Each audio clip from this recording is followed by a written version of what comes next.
इकोसिनोइड्स, देखो मेम्ब्रेन में होती है आपकी फास्फोलिपिड्स, मेम्ब्रेन में प्रेजेंट होते हैं। अब जब यहाँ पे आपका एंजाइम काम करता है फास्फोलाइपेज A2, तो ये फास्फोलिपिड कन्वर्ट हो जाता है एर्किडोनिक एसिड में।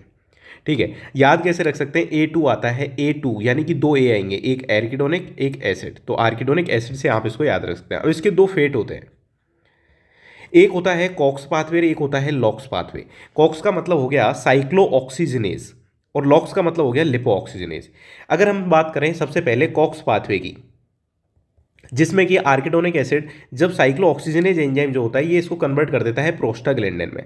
अब आपको याद रखना है कि जब कॉक्स पाथवे चलेगा तो 2 वाले कंपाउंड बनेंगे, प्रोस्टाग्लैंडिन जितने भी बनेंगे वो 2 बनेंगे, जैसे PGG2, H2, D2, E2, तो ये सारे 2 वाले कंपाउंड बनेंगे। और इसमें आपको याद रखना है कि B और C नहीं आएंगे, बाकी सारे आ जाएंगे, जैसे कि A2 बनेगा TXA2, फिर D2 E2, F2 अल्फा आ जाएगा, I2 आ जाएगा, G आ जाएगा, H आ जाएगा, तो बाकी के सारे आ जाएंगे B और C को छोड़ करके। अब प्रोस्टाग्लैंडिन सबसे पहले G2 बनता है, ये अनस्टेबल होता है तो ये प्रोस्टाग्लैंडिन H2 में कन्वर्ट हो जाता है, और उससे कौन सा एंजाइम इसको मिलेगा वो उसी के हिसाब से ये बना देता है।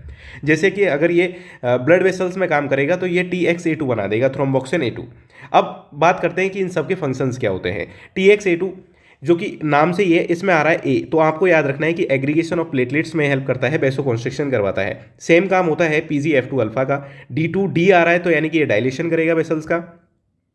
E2 से याद रखेंगे, एल जैसे कि पेन में काम करता है, यूट्राइन कॉन्ट्रैक्शन में हेल्प करता है। आई का मतलब हो गया इनहिबिट करता है प्लेटलेट एग्रीगेशन को। इसके बाद आता है लॉक्स पाथवे। लॉक्स पाथवे में कुछ नहीं है, आर्किडोनिक एसिड जो है अगर इसको लॉक्स एंजाइम मिलेगा यानी कि लिपो ऑक्सीजनेज, तो ये 3 चीज़ें बनाता है, ल्यूकोट्रेन्स, लिपोक्सिन्स और 12HETE।